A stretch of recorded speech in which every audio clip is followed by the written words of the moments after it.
রাজনৈতিক দল শুধু ব্যর্থ হবে না, ব্যর্থ হবে আমার এই প্রিয় মাতৃভূমি বাংলাদেশ। সুতরাং আমরা যারা এখানে উপস্থিত আছি, পটুয়াখালী তো ঢাকার বাসী, আমরা কি আমাদের বাংলাদেশকে ব্যর্থ হতে দিতে চাই? যদি না দিতে চাই, তাহলে আমরা বর্তমান অন্তর্বর্তীকালীন সরকার, নির্বাচন কমিশনে যারা গুরুত্বপূর্ণ দায়িত্ব পালন করছেন, আমরা তাদের সাথে সহযোগিতার ভিত্তিতে সুষ্ঠু, অবাধ, নিরপেক্ষ, অংশগ্রহণমূলক একটা নির্বাচনের মাধ্যমে আগামী দিনে জনগণের সরকার হবে। জনগণ যাদেরকে সমর্থন দিবে, জনগণ যাদেরকে মত দিবে, জনগণ যাদের পক্ষ নিবে, তারা যেন সুষ্ঠুভাবে, স্বাধীনভাবে, দুশ্চিন্তা, উদ্বেগ হয়, তারা তাদের সমর্থন ব্যক্ত করতে পারে, সেটার পরিবেশ তৈরি করতে হবে। আমরা লক্ষ্য করছি, পত্র পত্রিকা আমরা দেখছি, আমরা আশ্চর্য এবং বিস্মিত হচ্ছি। আমরা আজকে উদ্বেগের কথা এই কারণে জানাচ্ছি যে আজকে আমরা লক্ষ্য করছি যে কেউ কেউ কথা মনে করেন যে আমরা একটা সুষ্ঠু নির্বাচন করতে পারবো কিনা, এই কারণে কেউ কেউ পদত্যাগ করার মতো চিন্তা তার মধ্যে প্রকাশ পাচ্ছে। এই উৎকণ্ঠার জন্য শুধু প্রশাসন নয়, রাজনৈতিক দলের সহযোগিতা তার জন্য দায়ী বলে আমরা মনে করি। নির্বাচন কমিশনকে সহযোগিতা করতে ব্যর্থ হয়, তাহলে ব্যর্থতার দায় শুধু প্রশাসন এবং নির্বাচন কমিশন নয়, রাজনৈতিক দল হিসাবে আমাদেরকে ব্যর্থতার দায় গ্রহণ করতে হবে।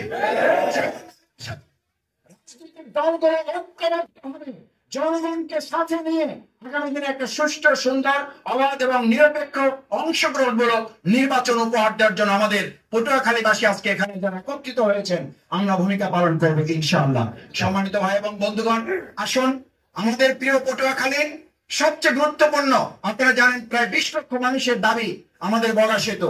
আলহামদুলিল্লাহ, আমরা উপদেষ্টা মহোদয়ের সাথে দেখা করেছি, তিনি আশ্বস্ত করেছেন আমাদের সেতু নির্মাণের কাজ সম্পন্ন হবে। সেতু ফার্স্ট প্রায়োরিটি, সেকেন্ড প্রায়োরিটি আমার কাছে জানতে চেয়েছেন। উনি বলেছেন সেকেন্ড প্রায়োরিটি কি, আমি বলেছি আমার সেকেন্ড এবং ফার্স্ট না, আমার সবগুলো গুরুত্বপূর্ণ। আমার কুয়াকাটা পর্যন্ত 6 লেনের রাস্তা না করে দিলে এখানে প্রতিদিন দুর্ঘটনা ঘটছে, এবং আমাদের এই সেতু হওয়ার পর যে কার্যক্রমটি আমাদের পরিচালিত হওয়া দরকার, এটা বাধাগ্রস্ত হচ্ছে। আলহামদুলিল্লাহ, উনি এটাও নোট করে নিয়েছেন এবং আশা করছি কম সময়ের মধ্যে আমাদের পটুয়াখালী পর্যন্ত কার্যক্রম 6 লেনে পরিণত হবে। জনপ্রতিনিধিত্ব এমন ভাবে নির্বাচন করতে চাই, শুধু রাস্তা, কালভার্ট, ব্রিজ নয়, প্রত্যেক নাগরিকের অধিকার আমরা তাদের কাছে ফিরিয়ে দেবো ইনশাআল্লাহ। সেই প্রত্যাশা ব্যক্ত করে আমরা যেহেতু প্রধান অতিথির বক্তব্য শুনবো, তিনি নির্দেশনামূলক কথা বলবেন, সেই পর্যন্ত আপনারা সবাই ধৈর্য ধরে এখানে অপেক্ষা করবেন এবং প্রোগ্রাম শেষ করে আমরা এখান থেকে বিদায় নিব।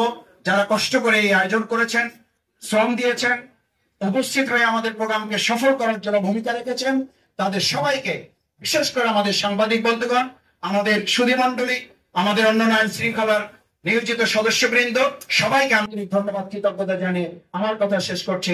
আল্লাহ হাফেজ। বাংলাদেশ জিন্দাবাদ, পটুয়াখালী ফ্রন্ট জিন্দাবাদ। আসসালামু আলাইকুম ওয়া রাহমাতুল্লাহি ওয়া বারাকাতুহু।